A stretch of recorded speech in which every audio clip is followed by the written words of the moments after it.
Near Dark Garage Inspection, a Crossout video by Dangerously Incompetent. In this video I'll be taking a closer look at my Near Dark build and discussing the ins and outs and the design decisions I took when I made it. I started by looking at the Phantom, which you can see here, which is a pack build, and I thought, wow, it's got we've got the Dusk cabin, and it's paired up with Pyres.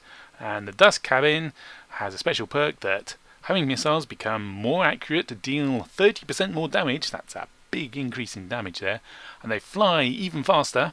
However, the lifetime of the rocket, it flies for shorter periods of time, and maneuverability is reduced, so it's less likely to hit if people are dodging it. And its lifetime being reduced means its range is reduced, and its lock-on range is reduced. So you've got to get real close, almost personal, before you can get a lock-on and fire your Pyres. So I didn't like the look of the Phantom, really. So I thought I'll go into the exhibition and have a look at what the other players have done and see if there's any good ideas I can steal from there. And I found this one to start with. It's fairly conventional, Pyres mounted on top like they usually are previously, and on small tracks so you can zoom around super duper fast. But played this for a few times, and the problem is if someone's rushing you from the front, the Pyres have a tendency to go over the top of them because the maneuverability is reduced, so they don't dive down and into them. So the enemy can charge you, evade your missiles just by charging you, and then they're point blank and they wreck you. Of course, you can go backwards. Small tracks, remember, go backwards as fast as they go forwards, but it takes time to stop going forwards and start going backwards. So I didn't like that so much. And then I found this one, which I believe is based on, was it one of the Russian YouTubers did it? Or maybe the Russian YouTuber, I've forgotten his name now. Playhard? Yeah. Whoever came up with it, this is the one I found in the exhibition. So they mounted the Pyres sideways, which avoids the problem of people being able to drive underneath the Pyres. And if you angle your approach, say they're over there, you can fire almost directly at them. So they start dodging and diving, and the Pyres can manage to maneuver to hit them, which is very good, very useful. Again, it's on small tracks.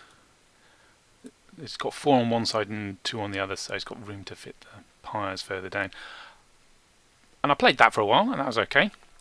But I found, because you have to get so close to get a lock on because of the Dusk's perk effect on the Pyres, you're quite close to the enemy, and then when you when you find your Pyres and it's time to get away, you can either turn, which means you're still travelling a bit towards them, so you're getting closer still, or you can reverse, but it takes time to slow down, stop, and then start reversing again. And either way, I found I was hanging around, after I'm making my attack, I was hanging around too long. It's taking me too long to get away, and the enemy had an ample opportunity to wreck me in return, unless my volley, of course, one-shotted them. I reckoned I could reduce the amount of time I was vulnerable to retaliation if I mounted my Pyres facing backwards. That way, when I made my attack and launched my Pyres, I'd already be pointing and travelling in the right direction to get away really quickly. And if I wasn't going to be doing any reversing, then small tracks weren't needed, and then I could leave behind the small tracks speed limit of 90 kilometers an hour. I could go even faster, because it doesn't matter what cabin or what engine you put with the small tracks, you're always limited to 90 kilometers an hour. So I went to wheels, and then the Dusk cabin goes at 100 a max speed of 100 kilometers an hour, and then I put in an oppressor which bumps my max speed up to 117, so 27 kilometers an hour faster. Because another thing I had problem with those earlier two builds was the speed limit from the small tracks. If I ran away even as fast as I could, wheeled vehicles could catch up with me, and you don't want to be caught up by a melee build or a shotgun build or something, because you get wrecked then really quickly. So it's Hermit wheels, because I don't want Bigfoot because then I wouldn't be able to fit the Pyres down the side, and Hermit wheels have a lower power consumption. They don't reduce your acceleration as much as Bigfoot do, and they've got the durability. And if I'm going fast, their perk, if we can find them, is resistance to all types of damage increases up to 70% at 90 kilometers an hour. So I want to be going more than 90 kilometers an hour all the time, just going forwards all the time. And for that reason I went for the Oppressor, because it's better than the Colossus if to go really fast. Because if we can, oh, it's on the mark. No, where did I put it? It wasn't right. Here we are. Oppressor. It increases weapon and rocket reload speed, maximum effect 30% at 80 kilometers an hour. Well, I want to be travelling more than 90, so that's more than 80. Whereas the Colossus is a flat 20% reload of weapons and rockets. So Colossus would be better if it was going slower, but I'm intending to go flat out all the time, so an Oppressor is better at that point. And that is the central theme of the build.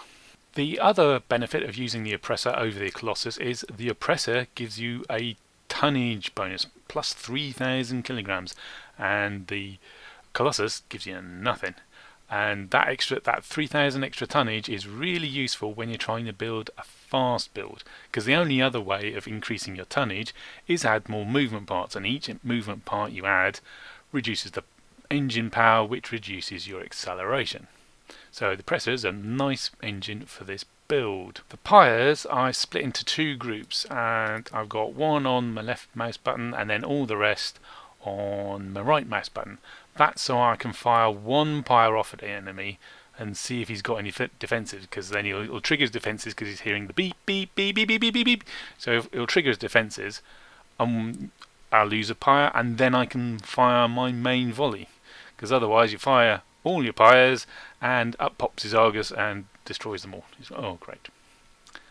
The other thing to note about the Pyres is they have quite a low ammo count. 6 pieces. They only have 6 pieces of ammo. So you definitely need some ammo packs. Expanded ammo packs. Never go for the blue ones, because they blow up so very, very easily. So that gives me a good old count of missiles. So I haven't run out of missiles in a battle yet, because that's just embarrassing when you're the last guy and you go, oh, I can finish this. Oh, I don't have any missiles left. What else we got? We got Chameleon, because that's dead useful for making your approach, because I've got to make my approach, then turn and then fire. I can do it by hiding behind other vehicles or landscape, or I can wait for the enemy to be engaged by one of my allies, or I can stealth my way in. So that's dead useful. And then Capcan, because Capcans are always hilarious. And if there's loads of people out there going, oh, I hate missile units, homing missile units, I hate them, oh, I'm being attacked, oh, he hasn't finished me off in one hit, I'm going to get him, and they chase after you.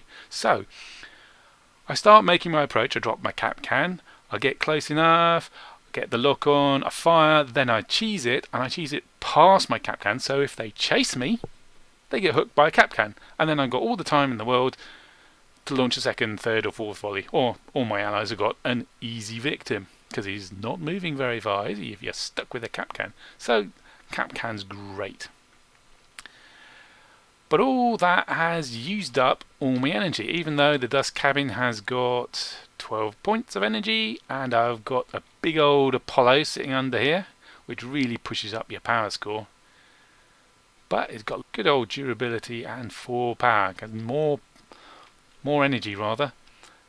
More energy means more weapons, which means more damage.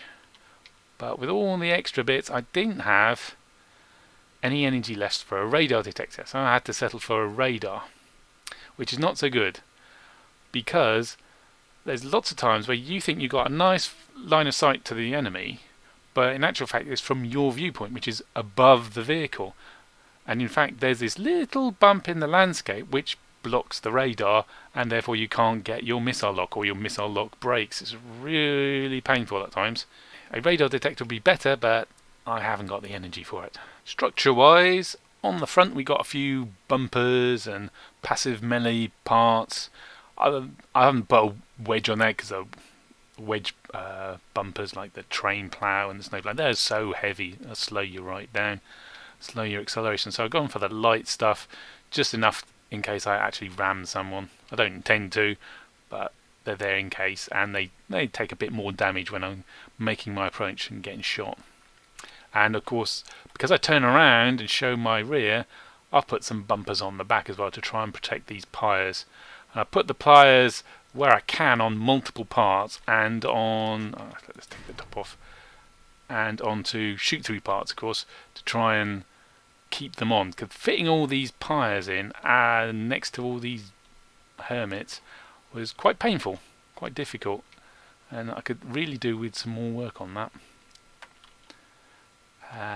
Cosmetic wise, oh, what sort of horn we got? We got the siren, that's a reward part, isn't it?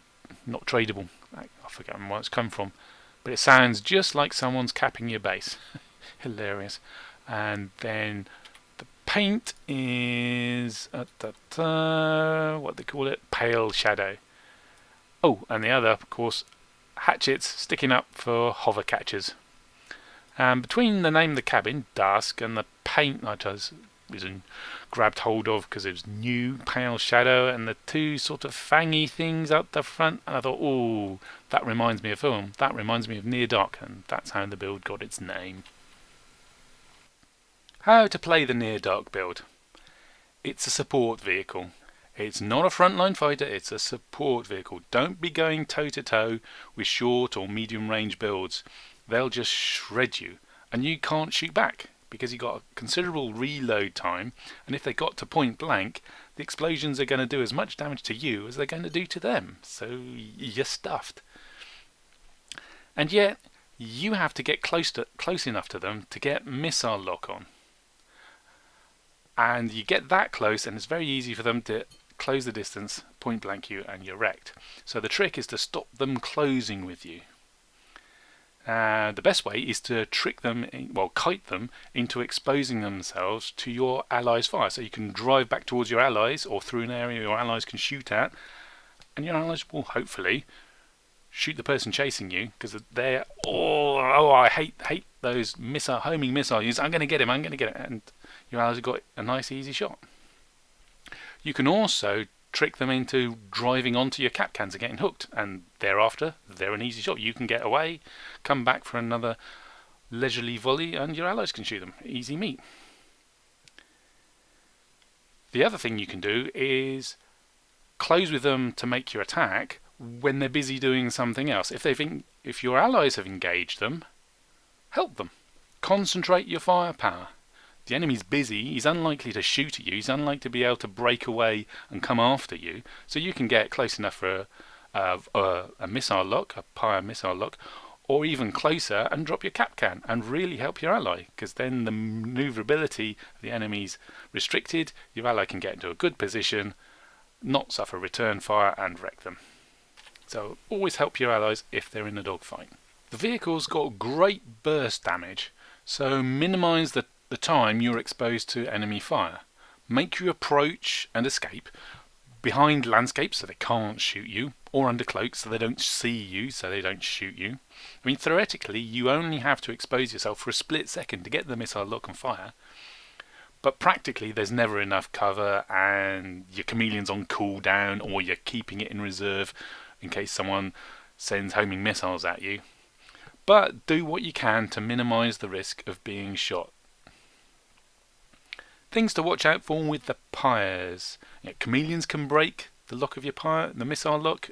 Griffins can break the missile lock. And an Argus or a Spark can destroy your missiles. So it's worth sending one missile in on its own to see if they've got a defense, because they'll hear the beep beep beep and they'll trigger them. Oh, I better defend myself. Then once you're sure that they've run out of missile defense or they don't have any, then the full volley. Speaking of Sparks, don't target Spark-armed vehicles, or at least target them last, because unlike the other ways of getting rid of your missiles, the Spark can go all day. Okay, it'll overheat, but they can just tap fire, bzzzt, and that's your volley gone, and they're ready to do it again for another volley, bzzzt, and another volley, bzzzt, and that's your volley again, bzzzt. And so long as they're careful, they won't overheat, and they can go all day destroying missiles, unlike all the other stuff which has reloads. Argus has a reload, Chameleon has a reload, the Griffin cabin has a reload. Yeah, so don't bother with spark-armed vehicles, don't target them. The Pyre missiles, especially with the Dusk cabin, their maneuverability is rubbish. And if your build is, back end down and you're pointing towards the ground like you're driving out of a dip, it's very easy for the missiles just to plough straight into the ground. They can't turn enough to get away from the ground and then go and attack someone. They just plough into the ground and you waste your volley. So be wary of that. Also, when you're trying to target someone, if there are two enemies close together, it can be difficult to pick the target that you want to hit.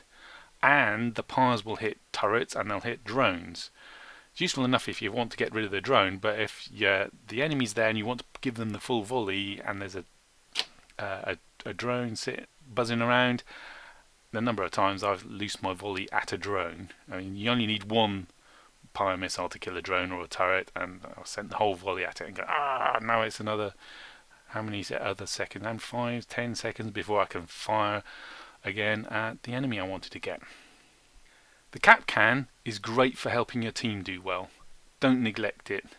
And particularly at the sort of start of the battle, or when there's been a break, zip forward using cover and mine the corridors where the enemies are likely to approach you and the rest of your allies, as they'll come through, and once they're cap can, they're easy meat for you and your allies. Other than the Pyre's reload time, there's one major drawback with this vehicle, and that driving into a building, or another player, or another bit of the landscape, or a Ravager pit even, whilst you're looking backwards and trying to aim. You want to keep the speed up with this build. The resilience of your wheels depends on it, and it's harder to hit a target that's moving really fast, and moving really fast helps your reload speed. But you also, if you're going fast, you need to look where you're going. Well, if you're going anywhere at all, you need to look where you're going. But you also need to look backwards in order to aim. And if you drive into something, you come to a stop, and then the enemy either has an easy shot at you because you're not moving, or they catch up to you and then they can wreck you point blank. When I've done badly in battle in the Near Dark, the usual cause is I've collided with something whilst I've been trying to aim. Shooting backwards is an acquired skill, and it'll take you a little while to get used to it, because you're used to shooting forwards, almost certainly. Shooting backwards, bit tricky, you need to practice it a bit before you become effective, and don't make yourself a sitting duck all the time. How could this build be improved? Well, for starters, the damage resilience in this rear part could really do with bumping up, because a volley or two from cannons or rockets, and I've lost most of my Pyres. So it needs larger, higher durability parts and more interconnectedness between all the parts, so you don't just lose one and then another falls off and so on. But it's really fiddly getting stuff to connect around the wheels and between the Pyres. So it could probably do with lengthening the vehicle by one block between each of the wheels, and that give me space there that can get more variety of parts and then get the connections going better. Equipment wise, really want to replace that radar with a radar detector. Radar detector is so much more useful in the game, in the battle overall, and I wouldn't be losing my missile lock because of a slight bump in the ground. But that costs an energy, and I don't want to lose the Chameleon because that saves my hide more times than I can count. Don't want to lose the engine because that's my reload speed and extra acceleration, which also saves my hide. And the cap can's proven to be really useful, so I don't want to get rid of that either. I could get rid of one of the Pyres, I suppose, and lose a bit of my offensive capability. That would free up 2 energy, 1 energy for the radar detector, and could go from Apollo down to a gas gen and drop the power score a bit and make the battles a bit easier. But then I wouldn't want to be running around with the gas gen, not at this sort of power score, because there's plenty of Scorpions just hanging around, just itching for a gas gen to shoot and blow up. So that would leave an energy spare, so maybe a verifier? Kick people out of cloak? Because a number of times people coming for me decide to go for me. They know I've got missiles, and then as soon as they start coming towards me, they'll cloak up so I can't get a missile lock on them. But this would kick them out. That would probably help. This video really is getting rather long. Probably time to sum up. The near dark build is fun to play. Mind you, I find faster is usually more fun, and this is a fast build. It can be devastating. A full volley of Pyres, that's a good chunk of damage. But because you've got to get so close to get the missile lock on, one wrong move and you get wrecked in return. So it's another eggshell armed with sledgehammer type of build, and it becomes quite difficult to do well consistently in it. You know, you better be prepared to have some really great battles where you murder loads of people, and then there's loads of battles where you just get whacked shortly after you've launched your first volley. Many people poo-poo Dusk Pyre builds, and you're calling them no skill because you don't have to aim much. And I disagree with that. It's true delivering your first volley of missiles is really easy, but the skill lies in not receiving a crippling amount of damage in return before you've managed to get away. And then you've got to return to attack and then survive again and again and again and again. And that's where the skill is. It's not in hand, mouse, screen, eye coordination with the super accurate shots and stripping enemy weapons from half a map away. No, you've got to think where you're going, who you're going to attack, where you're going to get away to, who's going to defend you whilst you're reloading. That's where the skill is. That's it for this video. Hit the like button, hit the subscribe button, see me on Twitch, talk to me on the Reddit, and yeah, see you in the next video. Evening, Caleb. Where have you been hiding yourself? Haven't seen you for days.